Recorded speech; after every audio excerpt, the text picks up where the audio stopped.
Greetings. This is Justin Allen, the Elite Nurse Practitioner. Welcome to the Elite Nurse Practitioner Show, podcast dedicated to nurse practitioner entrepreneurism and achieving financial freedom, where I talk directly with nurse practitioners who need help. Listen up, our market is saturated. Jobs can be scarce. We are underpaid. We are undervalued.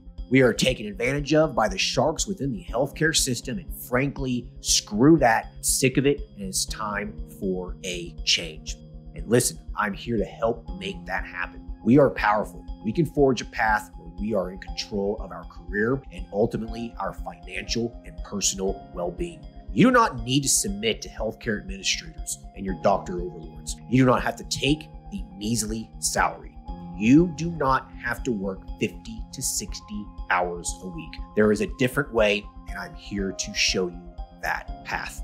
This podcast is raw and unfiltered. I have not talked to the nurse practitioners in this podcast prior to the call outside of an email exchange to schedule the episode. What you're about to listen to is a consultation session between a nurse practitioner and myself. It is real, it is unscripted, it is unplanned, and I have no idea what we're going to talk about. Anything and everything can happen during our conversation. The nurse practitioners in these episodes are struggling with an issue in their professional or financial life, and they have reached out to me for help. My goal is to help the nurse practitioner with actionable advice that will enhance and improve their professional, business, and financial life. My other goal is to hopefully help my nurse practitioner sisters and brothers build a more productive, powerful, and free life. So I hope the content and information within these podcast episodes does just that. All right, onto the episode.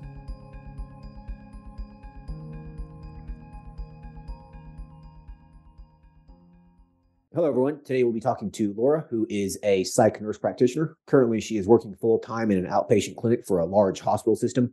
She's wanting to start her own practice and has an opportunity to sublease a space at an established practice. She's wanting to start an insurance-accepting mental health clinic, but is interested in offering some niche services within it.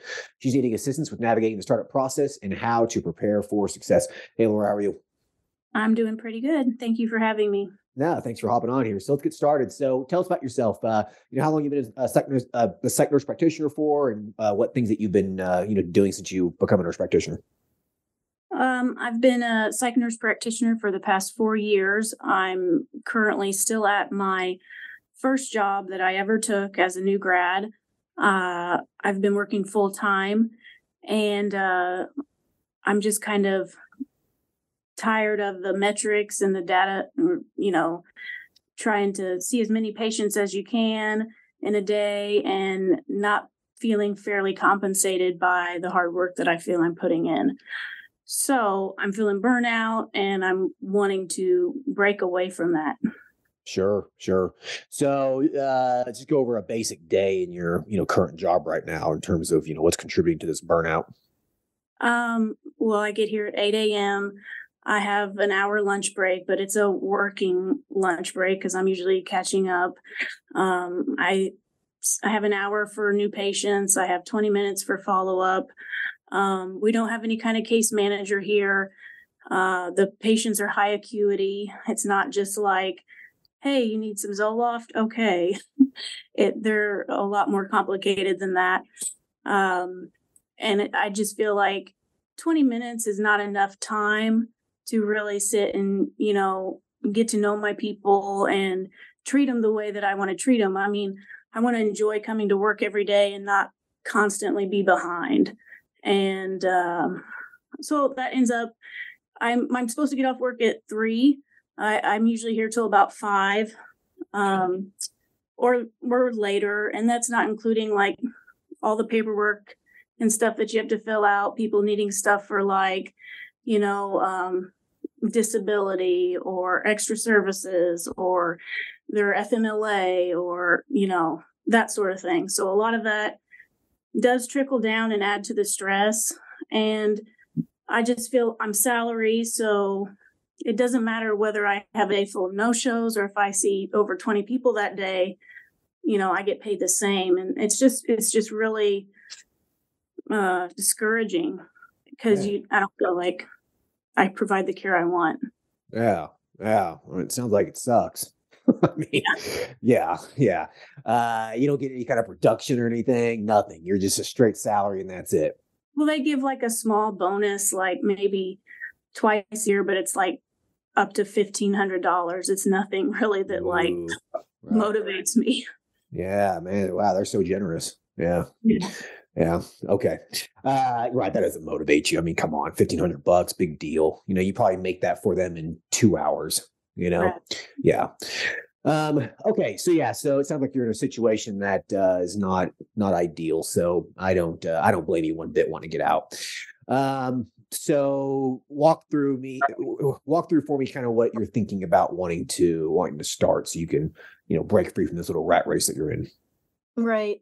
Well, I've been, trying to navigate ways to get out for over a year and just kind of like putting my feelers out there, waiting for the right opportunity. And I was introduced to a colleague of mine that I worked with her at a previous location, and she's had her own family nurse practitioner, private practice for a while.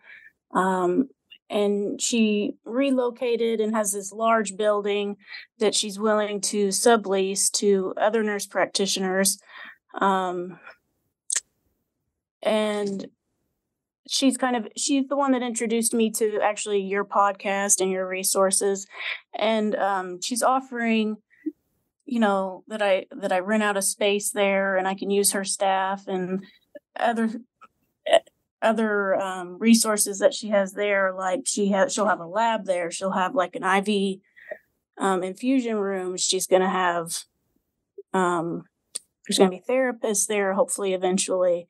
So she's kind of creating like a well-rounded center for multiple specialties of nurse practitioners. And so she offers, not only mentorship and just kind of guidance along the way and reassurance, but she's also offering, multiple referrals to come to me. Many of her primary care patients wanting mental health. So I could basically just slide in there and assume that role, doing it on my own, but being my own LLC. Right. Yeah. So this is just a sublease space. Okay. You're not going to be doing, anything else. You don't want to be operating out of anything that's hers. Okay. Right. So you don't want to be like using her payment processors. You don't want to be doing anything like that.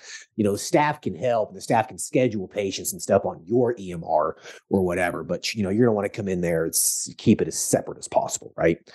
So, but that sounds like a good opportunity. I mean, it's set up. You can just basically walk in and see some patients. So have you talked about compensation for this? Has she mentioned anything about how much this is going to be, a month or? You mean charging for the rent?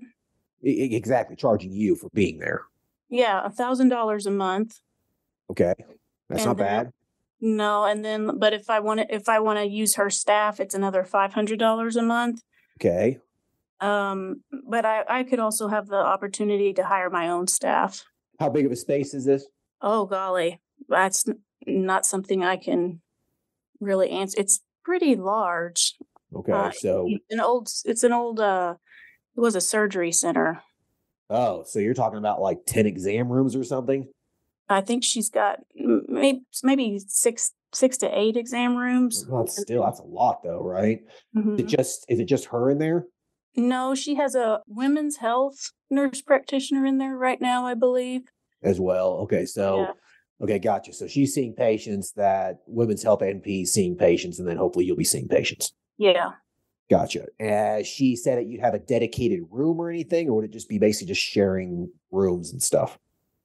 So the first half is like the family practice side, and then the second half is going to be kind of like the behavioral health side.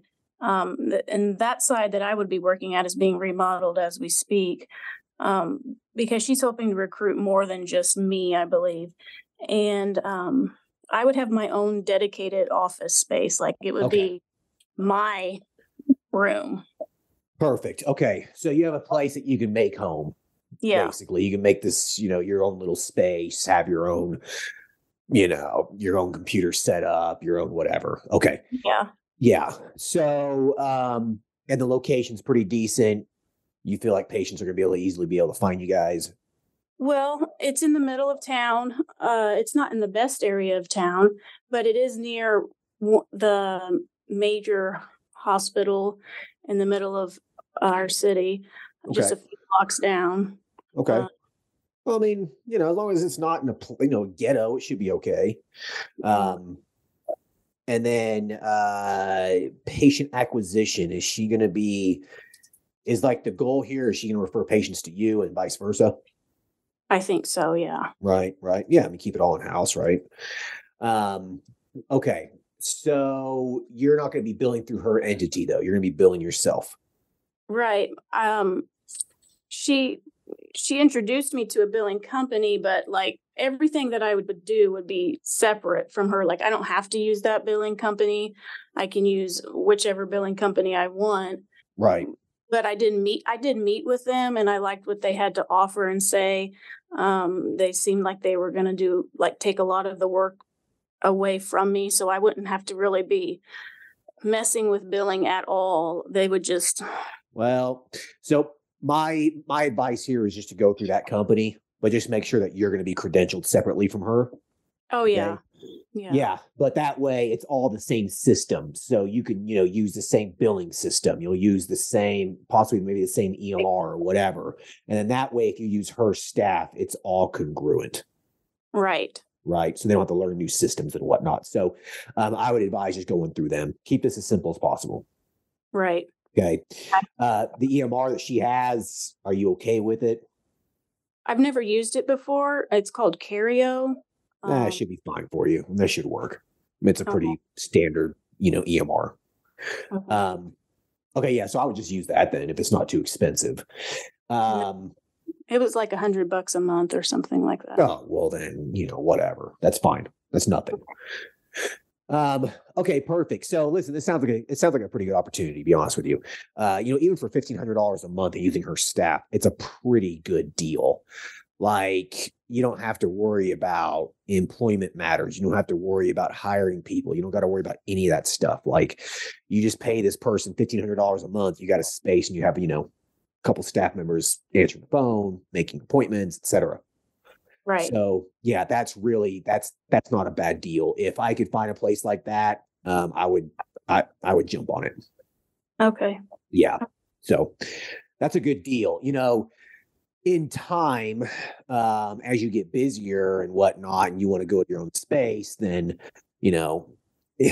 that might pose some issues, but, you're probably a year or two away from that minimum. Or you maybe just don't leave. Maybe you like the space. Maybe you get along with, this other clinic. You guys are referring patients to each other. You guys are, working together collaboratively and whatnot. Maybe you just stay there for, a very long time. So yeah, I think this is a good opportunity. Okay. Yeah. Yeah. That Take it. answered my question because I was like, well, should I start my own place or, should I just jump on this? Because I do have right now I'm in a non-compete. So, I'm also having my second baby here, or my third baby in about 2 months. Oh, And, wow.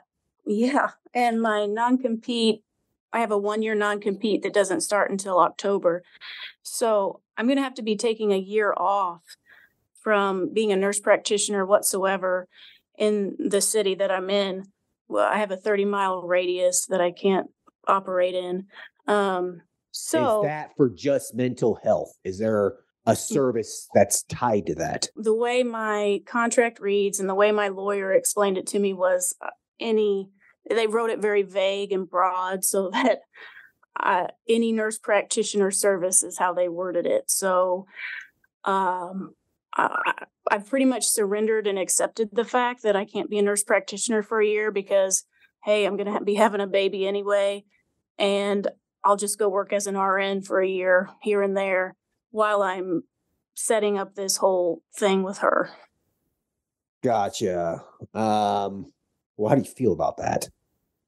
I mean, I wish that I didn't have to wait a year. Sure. I have lots of patients that are sad to see me go and don't want to lose me. Of course, I can't recruit them to come follow me. Right. But if they find you on their own accord, then that's whatever. Right. Right.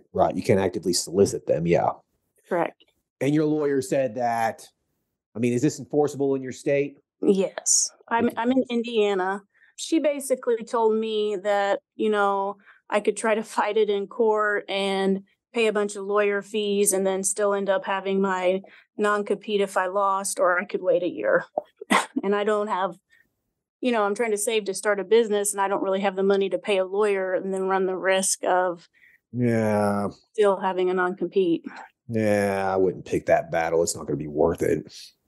Right. Yeah. 30 miles it's really not that far in reality. I mean, can you not find something outside of the radius?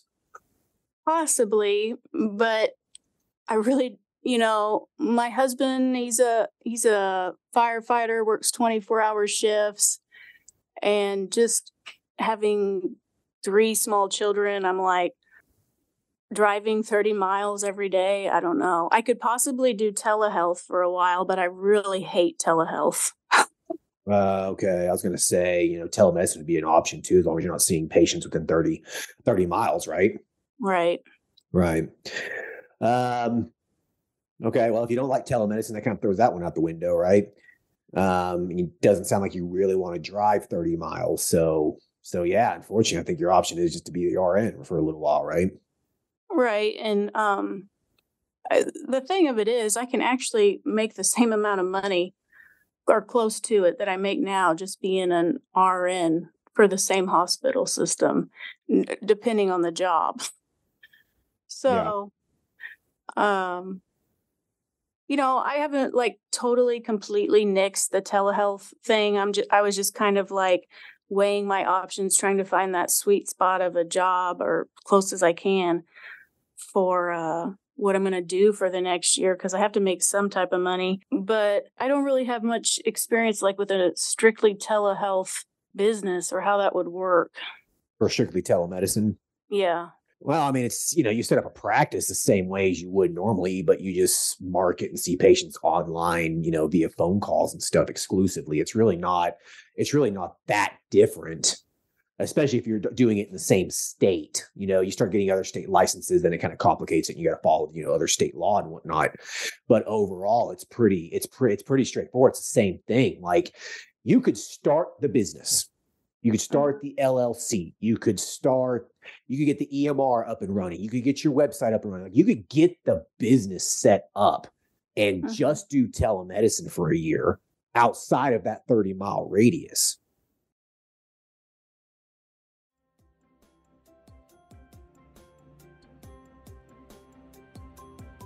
All right. I hope everyone's enjoying the episode so far. I just wanted to take a quick break to thank everyone listening and also give a big thank you to all of my social media followers and email subscribers. If you haven't done so yet, please subscribe to our email list at www.elitenp.com and make sure to follow us on Facebook, Instagram, and LinkedIn. Email subscribers will receive updates on new weekly podcast episodes, multiple weekly articles we publish, new courses, and everything else related to helping you succeed. Remember, all elite nurse practitioner courses are designed to help you build a niche practice, increase your financial strength, and to break free from the rat race. If I can break free and that other countless nurse practitioners can break free, then so can you. Additionally, please share this podcast with your other nurse practitioner sisters and brothers out there. The more NPs that venture out on their own, the stronger our profession will become. Now, let's get back to the episode.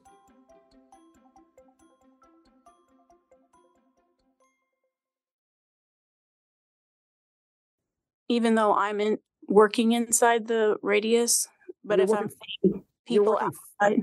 Yeah, like you're working from home. How can they prevent you from doing telemedicine in another state? You're working from home. Like, you can't even work from home as a nurse practitioner doing telemedicine in Florida. Like, that's ridiculous. How would they even know? I don't know. Right. Like, how would they even know? Right. Yeah. I would ask your lawyer about that just to be on the safe side, but I don't see how that could restrict you. It's typically going to be restricting you seeing patients within the area. Okay. Yeah. Not just completely restricting you. Like, you can't be a nurse practitioner in 30 miles, even if you're seeing patients via telemed. Like, I think that would be super hard to enforce, but I guess it just depends on the language in the contract. Okay. Well, I'll have to definitely. Yeah. Why don't you just run it by her real quick and see what she says? Sure. Okay. If it's okay and it should be, then like I said, you could set it all up. You could even, the address of the LLC, have it outside the 30-mile radius. Yeah. I mean, how are they going to prove that you're seeing pay? Like, even if it is within that 30-mile, how are they going to prove that you're doing it from your house? You say, nah, bullshit. I drive 30 miles. I sit in my car and do it. Prove it otherwise. Okay. You know what I mean? Like it's going to be so hard to prove. And it's just so restricted. That seems ridiculous. So I could just go ahead and basically set up the business the same way that I would have it with her, right? Exactly. And then once the year's up, you literally move in the same day. Everything's set up. Everything's ready to go. EMR, the website, the LLC, bank accounts, credit cards, like everything's there. You literally just start seeing patients. Okay. Okay. First off, the insurance credentialing process is going to take 6 months. Right. Okay. So you can go ahead and get the LLC form and start the credentialing process now. Why not? Right. Yeah. I think you'd be foolish not to. Mm-hmm. Yeah. So you definitely need to be doing that as well at a minimum. I'm starting to do that. The thing of that is I have to have a collaborator in Indiana. So I'm going to have to I'm going to have to go through a company and get a collaborator, and I can't apply for credentialing until I get the collaborator. And all these companies that provide collaborators, they want to charge you full price even while you're in the credentialing process. That's ridiculous. Which it takes 6 months to get. Right. For doing absolutely nothing. Literally nothing. Right. It's ridiculous. This is robbery is what that is. Well, you don't know any NDs that would just allow you just to use their name for the credentialing process? Like you don't have no contacts at all? Well, I know lots of doctors. And because in Indiana, it can be a primary care physician or a psychiatrist. But a lot of them work for this same hospital system and are in non-competes themselves. So I don't know if that would violate their own non-compete. But I have approached a few, and most of the ones that I've talked to, they're not really interested in being collaborators unless you're going to come work for them. And I don't want to do that. But I could still look around. But let's just say I did find somebody locally that was willing to be my collaborator just during the credentialing process. How wouldn't that be difficult to get that switched over once I started seeing people if they weren't going to continue to do that? I wouldn't imagine that would be difficult to switch. Okay. Like that's like a letter to the insurance company or something. I mean, I don't see how that would be hard to do. I mean, it happens all the time. Okay. Right. So just get someone to be like, listen, all I need to do is just use your name for God's sake. Like it's all I need to do. I'm not going to be billing any patients. I'm not going to be seeing any patients. None. Okay. Surely you can find someone. I mean, yeah, I have people that I go to church with. Well, there you go. You can be like, hey, can I just please use you? I'm just getting credentialed. Then once I get credentialed, start seeing patients, we can literally just switch your name out to someone that I'm paying. Okay. Yeah. Or maybe they're cool. Maybe they'll just be like, just keep using me. Maybe $250 a month or $500 a month or whatever. I mean, it's free money. Right. Yeah. Yeah. And it's little liability to them. I mean, I know some MDs too, and they collaborate with NPs all the time. They're like, why wouldn't I do this? It's free money. They're like, if the NP does something dumb and gets sued, they're like, it's really hard to come back on me for that. So like, it's free money. There's very little liability associated with it. Like when they tell you there is, it's kind of nonsense. There really isn't, according to some others that I've talked with. So yeah, that's what I would do. Okay. Well, I'll start looking around then for that. Yeah. Get started with that ASAP if you can. Yeah. Yeah. Because I mean, if you're going to be sitting here twiddling your thumbs for, a year, I would get it all set up, get as many contracts as you possibly can with the insurance companies, just get it done. Right. The billing company that I plan to use actually will do that for me. I think they charge, I forget what they said, but they charge by the hour to get the credentialing all done. Gotcha. Most of those companies will charge per insurance company that they credential with. So like $150 per insurance company or something. That's how a lot of them do it. So, Okay. but I mean, that's pretty reasonable too. Yeah. What was I going to say? You said sitting around twiddling my thumbs for the next year.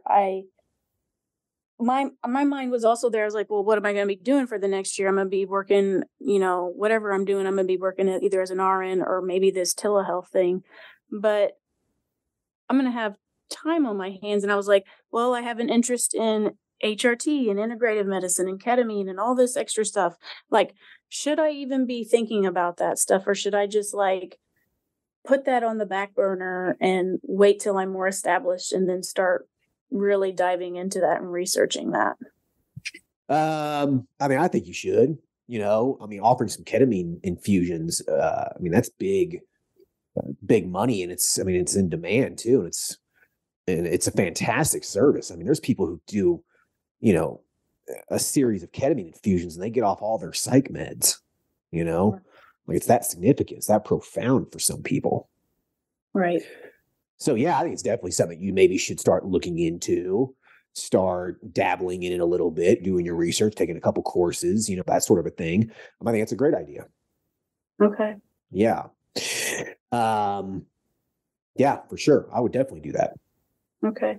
Yeah. And plus a lot of that's cash based too. Insurance doesn't really cover a lot of that. So, it's always a good thing to have, some cash-based services in your practice. It's just a nice little revenue stream. Okay. That was one question I had. Like, since I am going to be billing insurance, if I have cash-based business, does that billing get messy, or should, I heard you talk a lot about on podcasts about, just do cash-based. But the problem with that is any referrals that I would get from this fellow NP, they're all going to be insurance. So, if I want to do like ketamine and stuff in the future, could I keep that all in the same business, or would that be like a separate business? You could keep it in the same business because it's not covered by insurance in most cases. Okay. So it's not covered. So if it's a non-covered service, you can charge the patients cash for it. Oh, okay. I see. Yeah. And and you can do that through the same entity. You don't have to form another entity. Okay. Yeah. To my knowledge, insurance is not covering ketamine infusions in most cases. Okay. Yeah. In most cases, they're not. So you should be good there. So the same thing would be true for like any kind of HRT or integrative medicine, anything like that. Pretty much. Right. Oh. If you wanted to treat someone's hypogonadism and the underlying reason you wanted to treat their low testosterone was because of anxiety or depression or whatever, insurance isn't going to cover that. Right. So you can charge cash for it. I do see a lot of that, but I don't. Yeah. It's profound. Yeah. Yeah. It's a silent mental health epidemic amongst men. Right. Right. Yeah, it's not, their testosterone's low. No wonder they're depressed. They don't feel good, Exactly. Right. So you can definitely do that too. Okay. Yeah. Yeah. And like I said, that shouldn't be covered. Shouldn't be in most cases. So you don't really have to worry about the whole insurance thing. Okay. Yeah. So this next year, you can start taking some courses, start figuring out what it is that you want to offer, what services you want to offer, do general, insurance accepting psych. That's going to be your bread and butter probably. But then, some integrated medicine, some functional medicine kind of stuff, some HRT, maybe some ketamine, those sorts of things. Why not, Mm-hmm. Yeah. And that way, over the next year, while you're doing this, you're setting yourself up to be, fairly successful because the practice itself, the services you're offering, everything is set up. So then once the day comes that you can just jump right into it, it's all set up and you're ready to rock and roll. Right. Yeah. Right.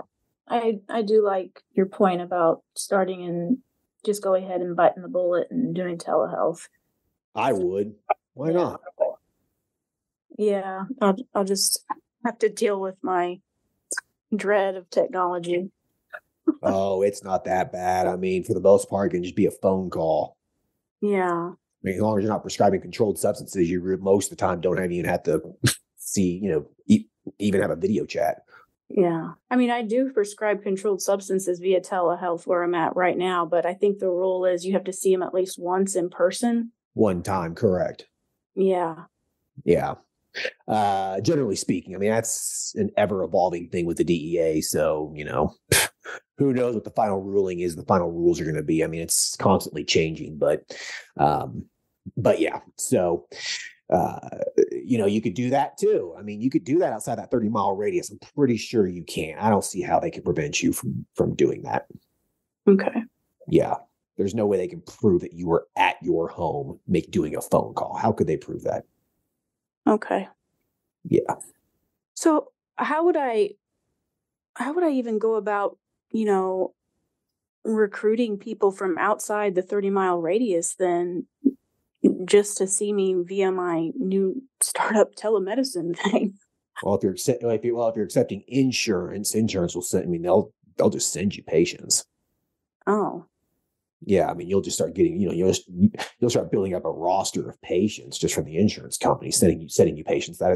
That'll be a way, but you just market in different areas. So you just have like a Google ad, for example, just a Google search ad. I mean, it could be something very, very simple.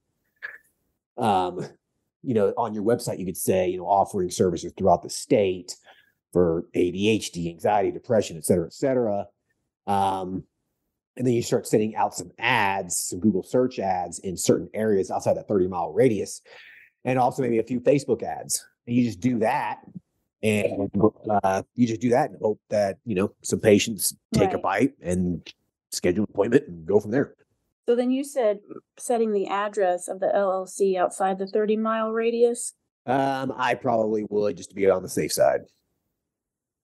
You can this is probably covered in your course, but how do you choose an address for that? For your purposes here, you're just picking an address outside the 30-mile radius to be on the safe side with your non-compete. Right. So it doesn't really matter. You can just use a virtual address or something, or just a P.O. box or whatever. Doesn't really matter. Okay. And then during the credentialing process, you can use the address of the future practice you're going to go to. Okay. But in terms of the address of the LLC, you can just use one that's, wherever. You can get a virtual address that's located in a city 100 miles from you. Okay. Yeah. So you can just go to like ipostal.com and just get a virtual address there and just use that for your LLC. That's good information. I don't know. Yeah. All right. Well, I think I'm almost kind of running out of questions. I don't even make it so simple. Yeah, it's cool. There's no reason to complicate this. You said you have one of our courses. What course do you have? Startup for psych mental health practice. The Psych N.P practice. Yeah. How to start a psych practice. That's a blueprint for you. It's literally everything's there. I know you said you didn't, you haven't finished it yet. It's all there. Yeah. Well, it's all there. Okay. The entire blueprint to do this is right there in that course. Okay. So yeah, like literally just follow the steps. We even cover the insurance components of it as well, the billing components and those kinds of things. I mean, you've been doing this as a Psych N.P for a while anyway, so you should understand how to code and bill and do, the majority of that stuff. So that's going to be nothing new for you. But yeah, it's a blueprint. So just take the course and, everything's going to be there. There's always going to be a few things that come up. Okay. There's no way around that. That's just, operating a business. But the majority of content's going to be there for you. Okay. Yeah. So just follow the steps and then just take the advice that we talked about, over this podcast, and you should, you should be successful. I mean, you're already doing this. You're a Psych N.P. You know what you're doing. There's obviously going to be demand for this. There's demand for mental health services practically everywhere. Right. Mm-hmm. So you're going to get patients. So this is a pretty much a guaranteed successful business, in my opinion. I don't see how this could fail. Well, that's reassuring. Yeah. Just be patient. Right. Okay. Sometimes it takes a few months to start, gaining that momentum and, getting patients and making some money. Like, you just got to be patient. Right.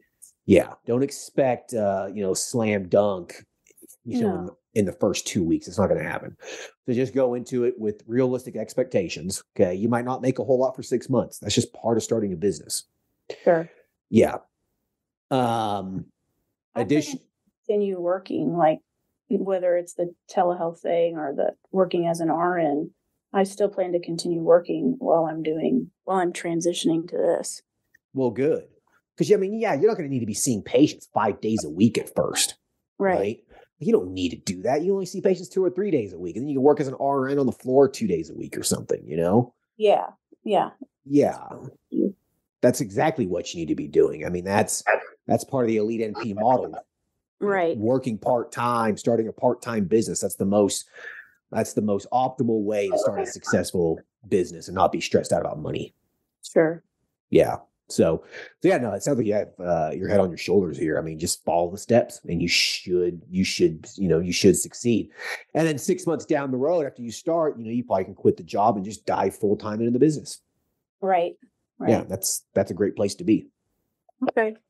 So, well, I hope I didn't, ask any redundant questions that are covered in the course, but no, I really appreciate your time. Yeah, no, not really. I mean, they're all pretty relevant, relevant questions. So I appreciate you hopping on here. I think you mentioned that you listened to some podcasts before. So I typically like to ask the podcast guest if you have any questions for me, any curiosities or anything that have crossed your mind as you listen to the course or listen to podcasts or anything. I knew you were going to ask that. Not right now. I really don't. I mean, okay.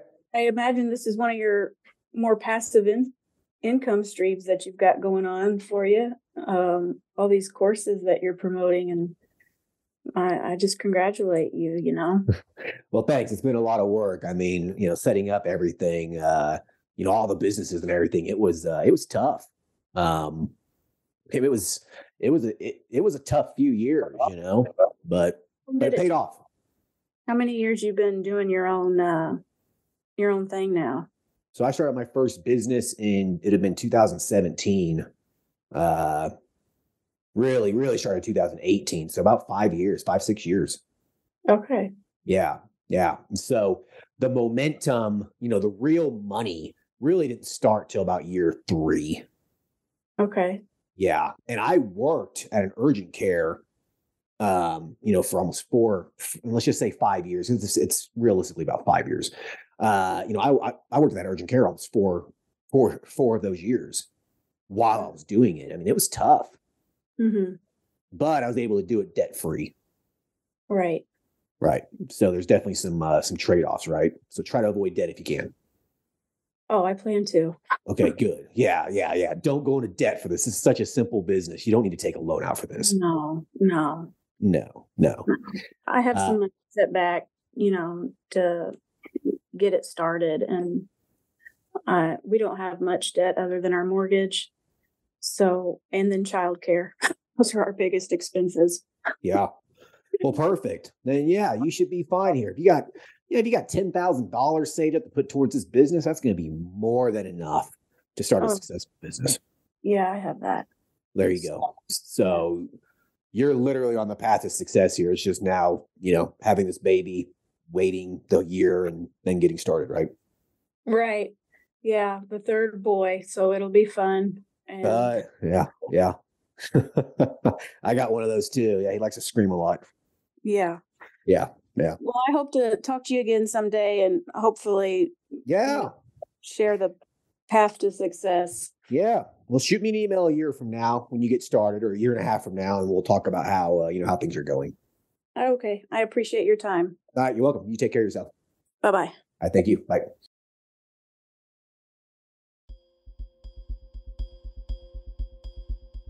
All right. I hope everyone enjoyed the conversation with Laura.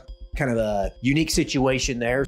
She has a non-compete, so she's got to wait a year. So the question is, during that time period, what do you do to set yourself up for success? And so this is going to be applicable to anyone during the startup phase of a business, really. There's usually going to be a lag there, right? A few months. So you really got to just focus in and get all the structural components done of the business, right? The LLC, the EMR, the bank accounts, insurance credentialing if you're going to accept insurance, payment processing, like you can get the majority of the skeleton of a business done and never even have a office or anything. So if you are in the startup phase, just get as much done as you possibly can. Take the course, go through the steps, it's all there. You can get all of that done, the majority of that stuff done, and not even actually have a door a patient can walk through, okay? So if she does this over the next year, she should be able to hit the ground running, once she's able to get out of that non-compete and then start seeing patients. So very good situation to be in, and I wish her the best of luck. All right, hope everyone enjoyed this episode. Take care, bye. Thank you for listening to the show. Quick legal disclaimer. The content of this podcast is meant for informational and entertainment purposes only and should not be used as legal, financial, medical, regulatory, or practice-specific advice. For information pertaining to your specific legal, financial, medical, or practice-specific needs, please be sure to consult with your lawyer, CPA, medical director, and or your state's practice laws and the most up-to-date clinical guidelines. As always, do your due diligence when it comes to any information found online and in podcasts. The content of this podcast is copyrighted by Galaxy Medical Southwest 2023 and cannot be duplicated, rebroadcasted, or reproduced without our written permission.